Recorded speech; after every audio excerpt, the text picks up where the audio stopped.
La deuxième clé pour sortir du désert du pas assez, de la pauvreté, de la galère, c'est la clé du contentement. Dieu nous dit que c'est une grande source de gain. Ça veut dire que si tu appliques ce secret-là, tu ne vas pas gagner un tout petit peu, tu vas gagner beaucoup. Et Dieu ne va pas te donner seulement une victoire, il va te donner une source de victoire. C'est-à-dire, tu vas toujours trouver le moyen d'avoir les ressources de gagner. Car si vous lisez le passage, il fait ressortir les finances, mais c'est tous les domaines où tu as besoin de gagner. Le moteur du gain est composé dans ce texte-là de deux éléments. La piété avec le contentement. C'est-à-dire, la piété seule, ce n'est pas la source de gain. Il faut qu'il y ait avec le contentement. Donc, le contentement seul aussi n'est pas suffisant. Il faut que les deux éléments soient combinés. Est-ce qu'on est ensemble? Parce qu'il existe des piétés sans le contentement. Je connais beaucoup de gens très pieux, mais qui ne sont jamais contents. Ceux-là, malgré leurs heures de prière, vont rester dans la galère et peuvent, malgré qu'ils soient chrétiens, avoir de sérieuses dettes. Tu dois résoudre cette affaire. Est-ce qu'on est ensemble? Qu'est-ce que c'est que la piété? La piété, c'est beaucoup prier. Quelqu'un qui est pieux, c'est quelqu'un qui fait l'aumône, qui donne aux pauvres. Dieu aime la piété. C'est par la piété qu'on jeûne et qu'on prie. C'est par l'arme de la piété qu'on chasse l'esprit de la pauvreté. La Bible dit qu'il y a des types de démons qui partent que par le jeûne et par la prière. Ça, l'Église l'a compris. Mais la piété n'est pas suffisante. Les prieurs mécontents ne s'enrichissent jamais. Je sais que plusieurs ont des difficultés à le saisir, mais la vérité c'est ça. Dieu est Dieu. Ce qu'il dit, il a dit. Il dit, pour gagner beaucoup, il faut la piété avec le contentement. Pour toi, il ne va pas faire une déception. Est-ce qu'on est ensemble? Donne-moi le contentement. Le contentement, c'est l'état d'une personne qui est dans la joie pour très peu. Elle n'a pas besoin qu'il y ait beaucoup. Un tout petit changement. Waouh, alléluia. Amen. Le contentement, c'est quelqu'un qui prie pour un malade. Et dès l'instant qu'il y a un petit mieux, amen, il est déjà content. Le mécontentement, c'est celui qui prie pour le malade. Il applique la piété, mais en priant, si le gars avait mal dans tout le corps, que sa tête commence à aller mieux. Le mécontent, il n'est pas content de la tête qui va mieux, il est mécontent pour tout le reste du corps qui ne va pas bien. Est-ce que vous me suivez? Quand vous faites comme ça, vous tuez en même temps votre don de guérison. Tout ce que Dieu vous donne ne peut pas marcher. Alléluia. Mais quand je parle, ton visage doit être en train de sourire. Parce qu'il y a des gens, pendant que je parle, ils sont mécontents de ce que depuis là, ils n'ont pas eu le contentement. Donc, ils sont mécontents d'être mécontents. Donc, sois content d'entendre la parole de Dieu qui va t'aider à changer. Donc, normalement, pour commencer avec le mécontentement, tu dois être là. Même si la parole te touche, tu dois être souriant. Alléluia. Alléluia. Ceux qui appliquent la vertu du contentement sont des personnes qui valorisent ce qui est petit. Voilà une femme, la femme d'un prophète qui est décédé. Et regarde ce qu'elle dit au prophète. Mon mari, qui est un prophète, est décédé. Et tu sais qu'il craignait Dieu. C'est-à-dire quelqu'un qui avait l'onction. Quand tu es un prophète, ça veut dire Dieu lui parle. Ça veut dire Dieu le visite. Mais ce grand prophète était dans la galère, au point où sa dette valait 2 enfants, pas 1, mais 2. C'est pourquoi je vous ai dit, ne croyez pas que la consécration, l'onction va vous exempter de la galère. Est-ce qu'on est ensemble? Donc, cette femme-là vient voir le prophète Élisée. Élisée est quelqu'un qui avait de grandes relations. Donc, c'est quelqu'un qui pourrait pu l'introduire, qui aurait pu dire, ma fille, vraiment, va voir un tel, va voir un tel. Écoutez, mes amis, ce n'est pas la solution de Dieu. Sortez de cette mentalité d'Égypte qui est de chercher à voir vos relations pour vous sortir de la galère. Ça ne vous aidera pas. Écoute, Dieu ne va pas utiliser un tel qui connaît un tel pour te faire sortir de l'esprit de la pauvreté. Parce que Dieu ne partage pas sa gloire avec des hommes. Donc, il faut que tu arrêtes quand tu veux que Dieu résolve un problème de dette, de crédit chronique, d'insatisfaction. Il faut suivre la méthode de Dieu, s'il te plaît. Les autres moyens, ça sera des sorties sporadiques pour 1 mois. Tu vas trouver du travail, ça va te dépanner et puis après tu vas le perdre à nouveau et tu vas revenir au point de départ. Et tu auras l'impression que ta vie n'avance pas. Donc, qu'est-ce qu'il faut faire? C'est ce que l'homme de Dieu a utilisé. Il va dire, madame, qu'est-ce que tu as à la maison? À chaque fois que Jésus va faire un miracle de prospérité, il s'assure que ce que tu as soit d'abord recensé. C'est très important. Le miracle ne va pas venir de ce qui est dans la main d'autrui. Le miracle va commencer par des choses que tu possèdes déjà. Parce que je t'ai dit la dernière fois que le bras de Dieu, quand il se met en action, n'a rien pour te plaire. Le bras de Dieu est celui même qu'on méprise. Ésaïe chapitre 53. Qui a reconnu le bras de l'Éternel? Il est méconnaissable. Il est comme une faible plante. Il n'a rien pour nous plaire. Cependant, il porte nos souffrances. Dieu a déjà posé une action pour que ta vie de souffrance cesse. Oui, mais jusqu'à présent, tu n'as pas vu ce qu'il a fait. Est-ce qu'on est ensemble? Et le prophète dit à la dame, va voir ce que tu as. Et la femme, elle a été sage. Elle a failli tout perdre. Heureusement qu'elle n'a pas mis un point à sa première phrase. Si elle avait mis point à n'a rien du tout à la maison, c'était fini. Ta servante n'a rien du tout à la maison qu'un vase d'huile. Le besoin de la femme n'était pas de vase d'huile. Elle avait besoin d'argent. Mais elle a reconnu qu'il y a au moins un vase d'huile. Quand Quand tu vis une situation qui est très complexe et que tu viens voir Dieu, Seigneur, sors-moi de là, il a toujours cette phrase. Qu'as-tu? Il y a une réponse qu'il ne faut jamais lui donner. Je n'ai rien.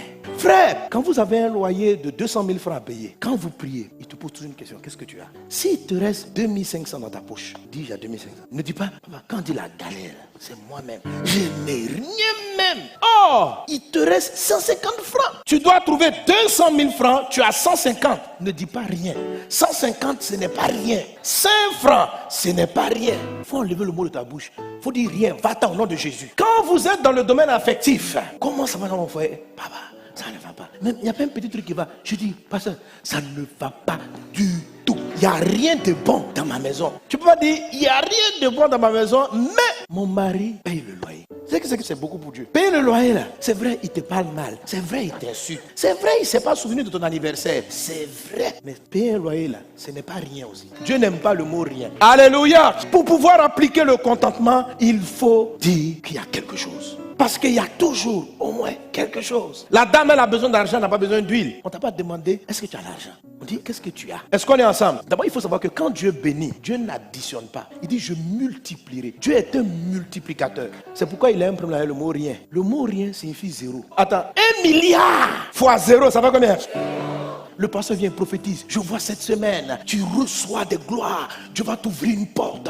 C'est comme si Dieu t'envoyait 10 millions de faveurs. Et puis toi, tu es là, je n'ai rien. Dieu vient, ça se multiplie par zéro. Tout ce qu'il envoie là, ça fait zéro. Amen. Comme Dieu multiplie, même 5 francs, ça fait un effet. Oui, sérieux. Tant que tu dis que tu n'as rien, tu n'auras rien. Que dit la parole de Dieu? On donnera à celui qui a. Alléluia. Dieu dit, si tu n'as rien là, moi Dieu, je te donne rien.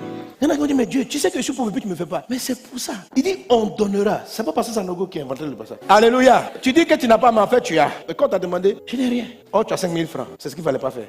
Même tes 5 000 francs. Il y a un petit truc qui va arriver. Les 5 000 francs vont partir. Et on va ôter ce que tu as. Non, sérieux. La vie même va venir prendre l'argent dans ta main. Ou tu vas être là, tu vas être à la gare, tu vas faire comme ça. L'argent va tomber. Tu vas te retrouver sérieusement avec rien même. La pauvreté se manifeste dans la vie de ceux qui passent leur temps à jouer aux gens qui n'ont rien. Écoutez, tu vois quelqu'un qui veut te demander de l'argent en haillons. Ses habits sont troués sales. Quand tu le vois habillé, tu sais qu'il est dans un grand besoin. Honnêtement, tu vas lui donner combien? Le plus souvent, tu vas lui donner 100 francs. Maintenant, tu vois quelqu'un qui arrive comme moi, là, bien habillé. Il vient, frère, tu peux me dépanner? Tu lui donnes combien? Minimum 5 000, sinon 10 000. Celui qui est bien habillé, là, tu sais qu'il a plus que celui qui est pauvre. Mais pourquoi tu donnes plus à celui qui a? Parce que c'est la nature. C'est la vérité. Plus tu te comportes, tu respectes même ce que Dieu a fait.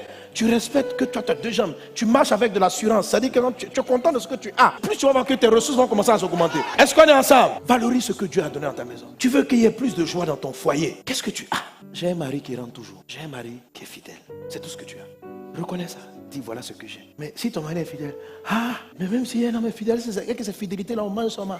Il ne se souvient jamais de mon anniversaire. Il ne fait jamais ceci. Oh Dieu, oh Dieu. Même ton mari, on va le prendre. Tu vas perdre ton mariage. Oui, ça veut dire, même si la personne reste dans la maison, elle te quitte. Son cœur n'est plus avec toi. C'est ce que Jésus dit. Si tu ne sais pas dire ce que tu as, tu vas perdre ce que tu as. Un moment, tu vas te rendre compte. Tu vas dire, ouais, mon chéri. Tu vas dire, je ne comprends pas, j'étais marié, non? On dit, quand moi je te parle de ton foyer, tous les jours tu me rabâches, je n'ai rien. C'est quel mariage ça? Ça, ce n'est pas un mariage. Ça, ce n'est pas un mariage. Ok, comme tu n'as rien, on va t'ôter ce que tu avais. Et maintenant, tu viens prier. Parce que prie, mon mari n'a qu'à revenir. Je dis, mais il n'a pas dit comment? Tu n'as pas dit qu'il était le diable. Tu n'as pas dit qu'il ne valait rien. Tu n'as pas dit que tu n'avais rien de bon. Non, mais quand même, au moins, c'est mieux d'être marié, au moins. Non, moi, tu sais que quand un homme est dans la maison, c'est quelque chose. Est-ce qu'on est ensemble? Donc, le contentement, valorise ce que tu t'as donné. Ça peut ne pas être suffisant, mais au moins, ça y est là. C'est le déclenchement de la prospérité divine. Et un dernier truc, quand tu pries, là, suis-moi bien, quand tu demandes à Dieu quelque chose de plus, il ne faut pas lui dire ce qui te manque. Il y a une différence. J'ai besoin de 150 000 francs. J'ai 5 000 francs. Donc quand tu pries Dieu, tu dis, oh Dieu, je te remercie pour les 5 000 francs que j'ai. J'ai besoin de 150 000. Ok? Il faut lui dire merci déjà. Amen. Mais il ne faut pas dire quand tu pries, oh Dieu, il me manque 145 000 pour payer mon loyer. Il ne faut pas dire il me manque. Ça va te créer d'autres problèmes. Présente à Dieu ce que tu as, non pas ce qui te manque. Ce qui manque, c'est aussi un aspect de satisfaction. En mathématiques, ça fait moins. Tu vas dire, il me manque 145 000, ça veut dire c'est moins 145 000. Donc tu dis à Dieu, quel est ton besoin? Moins 145 000. Moins. Alors, comme lui, il multiplie, tu avais 150 000, il me dit, tu m'affiches, tu envoies 1 500 000. Donc toi, tu as présenté à Dieu, moins 145 000. Quand il envoie les 1 500 000, ça fait moins 145 000 multiplié par 1 500 000. Ça veut dire que ton compte va passer au rouge grave.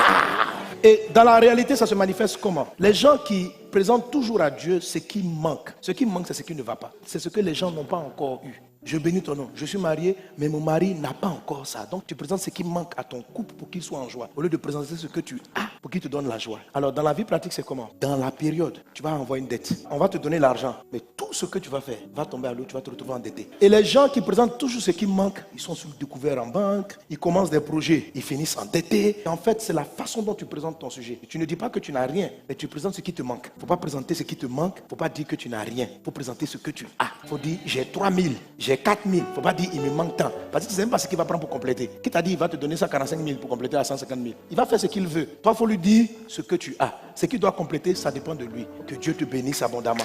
Que sa grâce soit avec toi. Que sa faveur soit dans ta vie. Tout ce qui est dans ta maison valorise. Valorise ton travail. Valorise les gens qui sont autour de toi. Valorise l'homme qui est à côté de toi. Valorise la femme. C'est une chose que d'autres n'ont pas. Valorise les membres que tu as. Valorise ça. Quand tu prends la rue et tu marches et tu vois des gens qui n'ont même pas ce que tu as, même si c'est petit, il faut valoriser ce que tu as. Il faut considérer que c'est quelque chose. Il ne faut pas dire que c'est insuffisant. Il faut valoriser la chose. Tu vas prier. Parle à Dieu. Parle à Dieu. Aujourd'hui, tu dois être content. Il ne faut pas être triste de ce que tu n'as pas appliqué la parole. Sois content de ce que Dieu te parle parce qu'il t'aime. Sois content de ce que Dieu te révèle parce qu'il te fait aller à un autre niveau.